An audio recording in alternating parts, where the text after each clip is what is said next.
அந்த உபதேசம்தான் உங்களை வஸ்திரம் தரிக்க செய்யும். இங்கே என்ன உபதேசித்தால் வல்லமை போய் படுகிறது,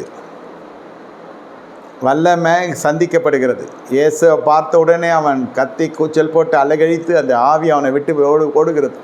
ஓர் ஆவி அல்ல, 6000 ஆவிகள் குடிக்கொண்ட தேகம் அது, உடல் அது, எல்லாம் விட்டு போகிறது. அதுக்கு முன்பு வரை இவனுடைய வாழ்க்கைலாம் எப்படி இருக்குது என்று கேட்டால் வஸ்திரம் இல்லை. வஸ்திரம் எதனால் வருகிறது என்றால் இயேசுவின் பாத தண்டிலே.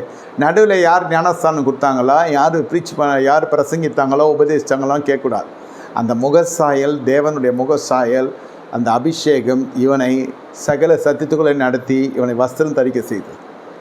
இயேசு என்றால் நிர்வாணம் இல்லை. நிர்வாணமான சரீரத்தோடு கர்த்தர் ஈடுபட முடியாது என்ற ஒரு ஆழமான ஒரு தொடுதல் இவன் வாழ்க்கையில் வந்திருக்கிறது. இயேசுடைய முகதரிசனத்தை பார்த்த உடனே இது நடக்கிறது. இது உண்மை. விசுவாசிக்க முதல்ல அரைகுறை ஆடையோடு சுற்றி கொண்டிருக்கிறான். இவனுக்கு நிதானம் இல்லை, ஆடை மேலே ஒரு அதிகாரம் இல்லை. அது இருக்கணும். சில சமயத்தில் கலர் பைத்தியம் இருக்கும்.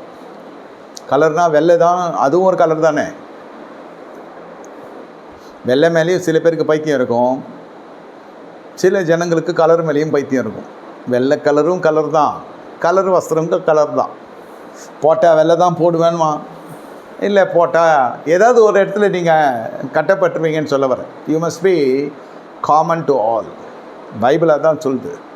பலவர்னு அங்கேயே போட்டு நாளை யோசேப்பு பிரச்சனை வந்துச்சுன்னு சொல்லி இந்த கலரை ஆட்சேபிச்சு பேசுவாங்க.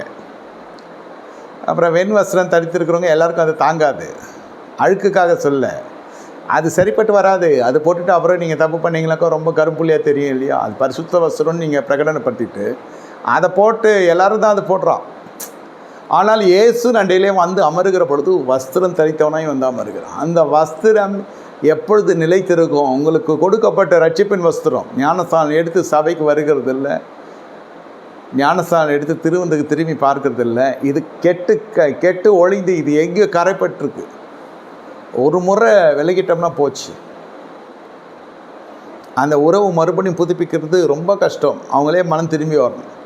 இப்போ ஞானஸ்தானம் எடுத்த பொழுது இந்த ரூபம், இந்த நடுவில் கேப் விட்றாங்க இல்லையா, அங்கே எங்கள் ஜீவியம் சரியில்லாத பொழுது அது சாயலே மாறிடும், முக ரூபம் மாறிடும், தோற்றங்கள் மாறிடும்.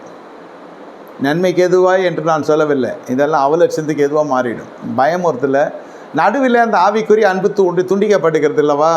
அப்போ வெளிச்சம் பிரகாசித்து கொண்டிருக்கிற முகம் இருள் அடைகிறது, பாவம் உள்ளே வந்து விடுகிறது, ஞானம் உள்ளே மங்கி போய் விடுகிறது. அதுக்காக சொல்கிறேன். போய் அவன் வஸ்திரம் தரித்து இருக்கிறான்.